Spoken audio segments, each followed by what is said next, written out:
Hello viewers, welcome to all India job alerts. ఈ రోజు వీడియోలో మనం రీసెంట్ గా నిన్ననైతే రిలీజ్ అయినటువంటి office assistant and scale 1, 2, 3 post కి సంబంధించి ఐబీపీఎస్ ఆర్ఆర్బి అంటే రీజనల్ రూరల్ బ్యాంక్స్ కి సంబంధించి ఈ పోస్టులు అనేటివి నోటిఫికేషన్ అఫీషియల్ గా రిలీజ్ చేయడం జరిగింది. సో దీనికి సంబంధించి application dates, age criteria, syllabus and pattern, అలాగే ఎడ్యుకేషన్ క్వాలిఫికేషన్ అండ్ ఎక్స్పీరియన్స్ కూడా మెన్షన్ చేశారు. సో ఈ ఎక్స్పీరియన్స్ అనేది ఎన్ని ఇయర్స్ ఉండాలి, ఎవరెవరికి ఉండాలి, అలాగే application fees and vacancies, specific గా మన ఆంధ్రప్రదేశ్ అండ్ తెలంగాణలో ఎన్ని వేకెన్సీస్ ఉన్నాయి అనేది ఈ రోజు వీడియోలో డీటెయిల్ గా చూద్దాం. సో ఫస్ట్ వన్ వచ్చేసి ఇంపార్టెంట్ డేట్స్ అనమాట. ఎప్పటి నుంచి అప్లై చేసుకోవచ్చు ఈ యొక్క పోస్టులకి అంటే 1 సెప్టెంబర్ అంటే ఈ రోజు నుంచి 21 సెప్టెంబర్ వరకు అప్లై చేసుకోవచ్చు.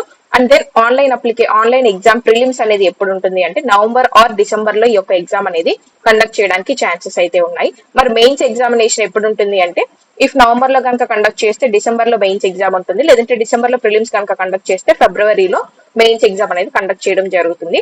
అలాగే ఫైనల్ అలాట్మెంట్ అనేది కూడా మనకి ఫిబ్రవరి ఆర్ మార్చ్ 2026 కి కంప్లీట్ అయిపోతుంది అనమాట. అంటే next coming February are March కి ఇఫ్ ఏదో ఒక జాబ్ లో సెటిల్ అవ్వాలి అనుకునే వాళ్ళకి ఇది ఒక బెస్ట్ ఆప్షన్ అని కూడా మనం చెప్పొచ్చు. మరి next coming to the exam అనమాట. ఎన్ని టైర్స్ ఉంటాయి ఆర్ ఎన్ని స్టేజెస్ ఉంటాయి ఈ యొక్క పోస్టులకు సంబంధించి అంటే మనం first officer scale 1 and office assistant పోస్టులు ఏదైతే ఉన్నాయో వీటికి సంబంధించి 2 ఎగ్జామ్స్ అయితే ఉంటాయి. ఒకటి వచ్చేసి ప్రిలిమ్స్ ఉంటుంది, నెక్స్ట్ వచ్చేసి మెయిన్స్ ఎగ్జామినేషన్ అనేది ఉంటుంది. ఆ తర్వాత ఆఫీసర్ స్కేల్ 1 కనుక చూసుకుంటే, అలాగే ఆఫీసర్ స్కేల్ 2 కనుక చూసుకుంటే ఒక్క ఎగ్జామ్ మాత్రమే ఉంటుంది. ఓన్లీ సింగిల్ టైర్ ఎగ్జామినేషన్ అనేది జరుగుతుంది. సో ఇది కంప్లీట్ అయిపోయిన తర్వాత మిమ్మల్ని ఫైనల్ లిస్ట్ కి షార్ట్ లిస్ట్ అనేది చేయడం అనేది జరుగుతుంది అనమాట. ఇది ఎగ్జామ్ కి సంబంధించి ప్యాటర్న్. మరి next coming to the age criteria ఎప్పటికీ అంటే 1 సెప్టెంబర్ అనమాట. 1 సెప్టెంబర్ కి మీకు ఎంత ఏజ్ ఉండాలి అనేది ఇక్కడ డీటెయిల్ గా ఇవ్వడం జరిగింది. సో మనం ఆఫీస్ అసిస్టెంట్ గనక చూసుకుంటే 18 నుంచి 28 ఇయర్స్ వరకు ఏజ్ అనేది ఉండాలి. అలాగే ఆఫీసర్ స్కేల్ 1 కి గనక చూసుకుంటే 18 నుంచి 30 ఇయర్స్ ఉండాలి. ఆఫీసర్ స్కేల్ 2 పోస్టులకి అయితే 21 నుంచి 32 ఇయర్స్ ఏజ్ మధ్యలో ఉండాలి. ఆఫీసర్ స్కేల్ 3 కి అయితే 21 నుంచి 40 ఇయర్స్ ఏజ్ అయితే ఉండాలి. నెక్స్ట్ వచ్చేసి ఎడ్యుకేషన్ క్వాలిఫికేషన్. మరి ఎడ్యుకేషన్ క్వాలిఫికేషన్ ఎలిజిబిలిటీ ఏముండాలి ఈ యొక్క పోస్టులకి అంటే ఆఫీస్ అసిస్టెంట్ ఏదైతే ఉందో దీనికి ఏదైనా డిగ్రీ ఉంటే సరిపోతుంది మీరు ఈ యొక్క పోస్టులకు అప్లై చేసుకోవడానికి ఎలిజిబుల్. అలాగే లోకల్ లాంగ్వేజ్ ఉండాలి. అంటే మీరు కనుక ఇప్పుడు ఫర్ ఎగ్జాంపుల్ ఆంధ్రప్రదేశ్ తీసుకుంటే మన లోకల్ లాంగ్వేజ్ తెలుగు కాబట్టి ఈ యొక్క తెలుగు లాంగ్వేజ్ లో మీరు ప్రొఫిషియెంట్ ఉన్నారు అంటే మీరు ఈ యొక్క పోస్టులకు అప్లై చేసుకోవచ్చు. అలాగే వర్కింగ్ నాలెడ్జ్ అంటే బేసిక్ నాలెడ్జ్, కంప్యూటర్ కి సంబంధించి బేసిక్ నాలెడ్జ్ ఉన్నా కూడా సరిపోతుంది అనమాట. మరి ఆఫీసర్ స్కేల్ 1 కి కనుక మనం చూసుకుంటే బ్యాచిలర్స్ డిగ్రీ అనేది ఏదైనా సరే ఒక డిసిప్లిన్ లో మీకు ఈ యొక్క బ్యాచిలర్స్ డిగ్రీ అనేది ఉండాలి. అలాగే ప్రిఫరెన్స్ అనేది ఎవరికి ఇస్తారు అని కనుక మనం చూసుకుంటే ఎవరైతే ఈ యొక్క agriculture, horticulture, forestry, animal husbandry, veterinary science, agricultural engineering, agricultural marketing, cooperation, information technology, management ఈ యొక్క సబ్జెక్ట్స్ ఏవైతే ఇక్కడ మెన్షన్ చేశారో వీటిలో గనక ఎవరైనా బ్యాచిలర్స్ డిగ్రీ కనుక చేస్తుంటే వీళ్ళకి ప్రిఫరెన్స్ అనేది ఇవ్వడం జరుగుతుంది. ఎవరైనా అప్లై చేసుకోవచ్చు, బట్ వీళ్ళు కనుక అంటే ఈ డిగ్రీస్ ఉన్న వాళ్ళు కనుక అప్లై చేసుకున్నారు అంటే ప్రిఫరెన్స్ అనేది వీళ్ళకి ఫస్ట్ ఇవ్వడం జరుగుతుంది అనమాట. సేమ్ అదే మనకి officer scale 2 and officer scale 3 లో కూడా మెన్షన్ చేయడం జరిగింది. మరి కమింగ్ టు ద ఎక్స్పీరియన్స్ కనుక చూసుకుంటే మనకి ఆఫీస్ అసిస్టెంట్ కి అలాగే ఆఫీసర్ స్కేల్ 1 కి ఎలాంటి ఎక్స్పీరియన్స్ అనేది అవసరం లేదు. బట్ ఆఫీసర్ స్కేల్ 2 కనుక మనం చూసుకుంటే 2 ఇయర్స్ ఎక్స్పీరియన్స్ అనేది ఏదైనా బ్యాంక్ లో కానీ ఫైనాన్షియల్ ఇన్స్టిట్యూషన్ లో కానీ వర్క్ చేసిన ఎక్స్పీరియన్స్ కావాలి. అలాగే officer scale 2 specialist officer post కనుక మనం చూసుకుంటే 1 ఇయర్ ఎక్స్పీరియన్స్ అనేది ఉండాలన్నమాట. మరి నెక్స్ట్ వచ్చేసి చార్టెడ్ అకౌంటెంట్. ఈ యొక్క చార్టెడ్ అకౌంటెంట్ ఏదైతే ఉందో దీనికి ఎడ్యుకేషన్ క్వాలిఫికేషన్ వచ్చేసి ఏదో ఒక చార్టెడ్ అసోసియేట్ ఫ్రమ్ ఇన్స్టిట్యూట్ నుంచి కంప్లీట్ చేసి ఉండాలి. అలాగే లా ఆఫీసర్ కి వచ్చేసి ఒక ఇన్స్టిట్యూట్ నుంచి ఆర్ యూనివర్సిటీ నుంచి లాలో వీళ్ళు డిగ్రీ అనేది కంప్లీట్ చేసి ఉండాలి. మరి ఎక్స్పీరియన్స్ కనుక చూసుకుంటే చార్టెడ్ అకౌంటెంట్ కి 1 ఇయర్ ఉండాలి. అలాగే లా ఆఫీసర్ కి 2 ఇయర్స్ ఎక్స్పీరియన్స్ అనేది ఉండాలి. మరి ట్రెజరీ మేనేజర్ కి మనకు చూసుకుంటే ఎంబీఏ కంప్లీట్ చేసి ఉండాలి. మార్కెటింగ్ ఆఫీసర్ కి కూడా ఎంబీఏ కంప్లీట్ చేసి ఉండాలి. అగ్రికల్చర్ ఆఫీసర్ కి కనుక చూసుకుంటే ఈ యొక్క డిసిప్లిన్స్ ఏవైతే ఇక్కడ సబ్జెక్ట్స్ ఇచ్చున్నారో లైక్ అగ్రికల్చర్, హార్టికల్చర్, డైరీ కానీ, యానిమల్ హస్బెండరీ కానీ, ఫారెస్ట్రీ కానీ ఈ యొక్క సబ్జెక్ట్స్ లో మీకు డిగ్రీ అనేది కంప్లీట్ చేసి ఉండాలి. అలాగే ఎక్స్పీరియన్స్ కనుక చూసుకుంటే ట్రెజరీ మేనేజర్ కి 1 ఇయర్ ఉండాలి, మార్కెటింగ్ ఆఫీసర్ కి 1 ఇయర్ ఉండాలి అండ్ అగ్రికల్చర్ ఆఫీసర్ కి మాత్రం 2 ఇయర్స్ ఎక్స్పీరియన్స్ అనేది ఉండాలి. కమింగ్ టు ఆఫీసర్ స్కేల్ 3 అనమాట. ఈ పోస్టులకు సంబంధించి కూడా ఏదైనా డిగ్రీ ఉంటే సరిపోతుంది. బట్ ప్రిఫరెన్స్ అనేది ఇందాక మనం ఏదైతే చూసామో అలాగే ఈ యొక్క సబ్జెక్ట్స్ లో ఎవరైతే డిగ్రీ కంప్లీట్ చేస్తుంటే వీళ్ళకి ప్రిఫరెన్స్ అనేది ఇస్తారు. బట్ అప్లై చేసుకోవడం మాత్రం ఎవరైనా అప్లై చేసుకోవచ్చు. అండ్ ఎక్స్పీరియన్స్ కనుక చూస్తే వీళ్ళకి 5 ఇయర్స్ ఎక్స్పీరియన్స్ అనేది అయితే డెఫినెట్ గా ఉండాలన్నమాట. మరి నెక్స్ట్ వచ్చేసి అప్లికేషన్ ఫీ. మరి అప్లై చేసేటప్పుడు అప్లికేషన్ ఫీ అనేది ఎంత పే చేయాలి అంటే ఆఫీసర్ స్కేల్ 1, 2, 3 పోస్టులు కనుక మనం అబ్జర్వ్ చేస్తే SC, ST and physically disable candidates వచ్చేసి 175 రూపీస్ పే చేయాలి. మిగతా అందరు క్యాండిడేట్స్ ఎవరైతే ఉంటారో వీళ్ళు 850 రూపీస్ అనేది పే చేయాల్సి ఉంటుంది. మరి ఆఫీస్ అసిస్టెంట్ పోస్ట్ కూడా సేమ్ ఫీ అనేది ఇవ్వడం జరిగింది అనమాట. రైట్.